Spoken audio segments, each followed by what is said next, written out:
మే 28 మనమందరమును ముసుగులేని ముఖంతో ప్రభు యొక్క మహిమను అద్దం వలె ప్రతిఫలింపజేయుచు మహిమ నుండి అధిక మహిమను పొందుచు ప్రభువగు ఆత్మచేత ఆ పోలికగానే మార్చబడుచున్నాం.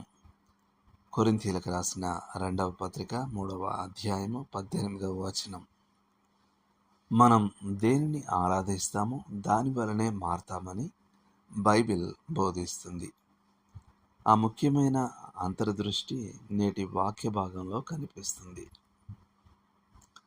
దీన్ని ఈ విధంగా విశ్లేషించుకుందాం.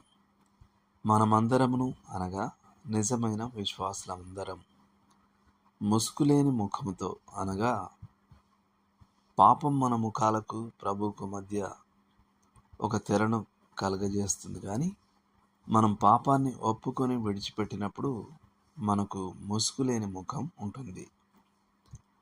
అద్దం వలె ప్రతిఫలింపజేయచ్చు. ఆ అద్దము దేవుని వాక్యమే. దానిలో మనం చూస్తాం ప్రభువు యొక్క మహిమను అనగా ఆయన నైతిక శ్రేష్టతను. బైబిల్లో మనం ఆయన స్వభావం యొక్క పరిపూర్ణతను, ఆయన క్రియలు మరియు మార్గముల సౌందర్యాన్ని చూస్తాం. ఆ పోలికగానే మార్చబడుచున్నాం అనగా మనం ఆయన వలె మారతాం. చూడటం ద్వారా మనం మార్చబడతాం. మనం ఆయనతో ఎంత ఎక్కువగా నిమగ్నమై ఉంటామో అంత ఎక్కువగా ఆయన వలె మారతాం. ఈ మార్పు మహిమ నుండి అధిక మహిమను పొందుట, ఒక మహిమ స్థాయి నుండి మరొక దానికి. ఈ మార్పు ఒకేసారి జరగదు. మనం ఆయనను చూస్తున్నంత కాలం కొనసాగే ప్రక్రియ ఇది. మన స్వభావం యొక్క రూపాంతరము ఆత్మయైన ప్రభువు వలన జరుగుతుంది. బైబిల్లో ప్రత్యక్షపరచబడిన రక్షకుని వైపు విశ్వాసంతో చూచే వారందరిలో పరిశుద్ధాత్మ క్రీస్తు సారూప్యాన్ని కలుగజేస్తాడు. నతానియల్ హాథార్న్ కథల్లో మిస్టర్ గ్యాదర్గోల్డ్ కానీ, జనరల్ బ్లడ్ అండ్ థండర్ కానీ, ఓల్డ్ స్టోనీఫిష్ కానీ లేదా కవి కానీ కాకుండా ఎర్నెస్ట్ మాత్రమే గొప్ప రాతి ముఖాన్ని నిశ్శబ్ద ధ్యానంలో చూస్తూ చివరకు దాని పోలికలోనికి వచ్చాడు.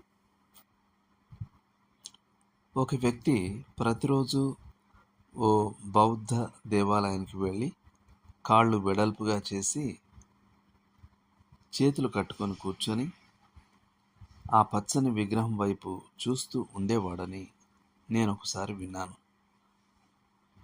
సంవత్సరాల తరబడి ఈ ధ్యానం చేసిన తర్వాత అతను వాస్తవానికి బుద్ధుని పోలికలోనికి వచ్చాడని చెప్పబడింది.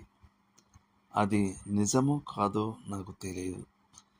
కానీ దేవుని కుమారునితో భక్తిపూర్వకమైన నిమగ్నత ఆయనతో నైతిక సారూప్యాన్ని కలుగజేస్తుందని నాకు తెలుసు. పరిశుద్ధతకు మార్గం ప్రభు అయిన యేసు వైపు చూడటమే. సాధారణంగా క్రీస్తు గురించి, పాపం గురించి ఒకే సమయంలో ఆలోచించడం సాధ్యం కాదు. మనం ఆయనతో నిమగ్నమైన క్షణాల్లో మనం పాపం నుండి అత్యంత స్వేచ్ఛగా ఉంటాం. కాబట్టి మనం ఆయనను చూచే మన సమయ శాతాన్ని పెంచుకోవడమే మన లక్ష్యంగా ఉండాలి. దేవుడు మిమ్మల్ని దీవించును గాక.